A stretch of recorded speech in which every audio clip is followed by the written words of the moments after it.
So from there, it moves on to the section Toitū Te Tiriti o Waitangi, and this is the section that houses the historical account, that houses the Crown acknowledgements, the Crown apology. So the historical account really includes reference to the fact that whānau Apanui, before the signing of Te Tiriti, we were possessed of our own rangatiratanga. We weren't sitting on the beach in Te Kaha waiting for the Crown or anyone else to come and save us from ourselves or to complete us as people. We were already a complete functional nation with our own tribal government and tribal laws in place. So the historical account makes reference to the fact that at the time that the British Crown first came to New Zealand and on the signing of Te Tiriti o Waitangi, that was the state of play. And we're saying we've maintained that rangatiratanga all the way through. We've never relinquished that. The signing of the treaty didn't sign that over to any foreign power. So we acknowledged that we had full systems of self-government and were in complete control of our own affairs at 1840. We acknowledged Te Tiriti o Waitangi sets out a framework for the relationship between our hapū, the hapū of Te Whānau Apanui,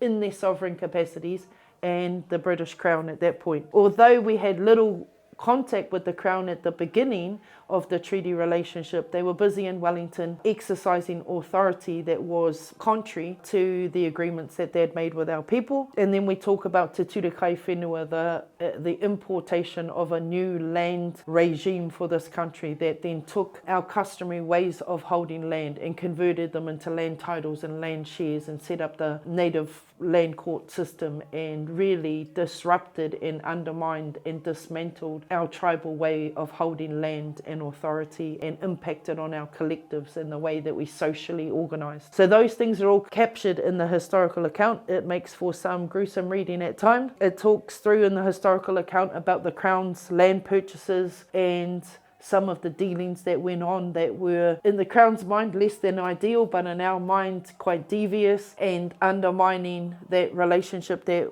we were supposed to have protected by Article 2 of the treaty. We talk about te patu wairua, te takahi tapu, and how the Crown's acts and omissions impacted on our socio-economic justice and well-being systems that we had set up within the iwi, and resulted really in the situation where Apanui have been disadvantaged both on our own lands and then through the urbanisation part of colonisation that then followed through the disconnection and disenfranchisement of our people. The historical account also acknowledges specific wrongdoing in regards to certain things that the Crown did. For example, the maintenance or substandard provision of infrastructure into the area in ways that put our people at ongoing risk. And we've sort of talked in that historical account about the imbalance of the treaty relationship that Te Whānau Apanui and its hapū have always tried to exercise honourably our treaty relationship and have contributed to this nation and contributed to the wider kind of New Zealand politic, including those of our iwi that were engaged in the war efforts and other contributions into the national infrastructure, and how that imbalance has come to pass where we have been good honourable treaty partners but the Crown in a reciprocal way have not done that. From there, Toitū Te Tiriti o Waitangi section moves into the Crown acknowledgements. Like I said before, this is where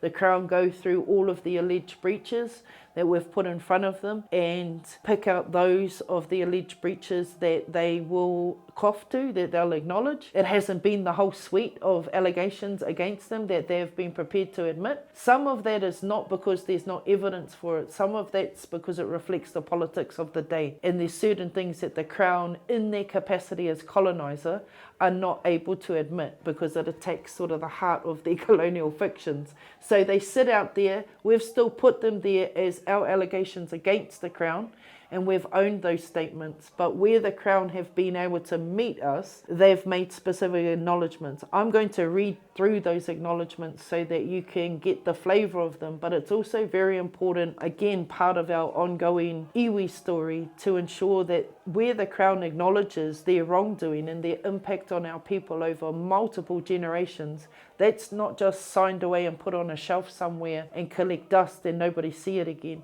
This is probably the crux of the deed of settlement. The redress package and the compensation and the structural setup that follows is actually by the by. This is the acknowledgement where the Crown says they finally, for once, in black and white and in writing, instead of the colonial gaslighting we've had for 184 years, they finally say, we admit we've done things wrong in regards to the rangatiratanga of this iwi, and it's impacted on them, it's impacted on their territory, and it's impacted on their mokopuna. And that's why the acknowledgements are probably the most weighty part of the Deed of Settlement. So I'm going to read through each of them. It'll get a bit heavy, but hang in there because this is the weighty bit.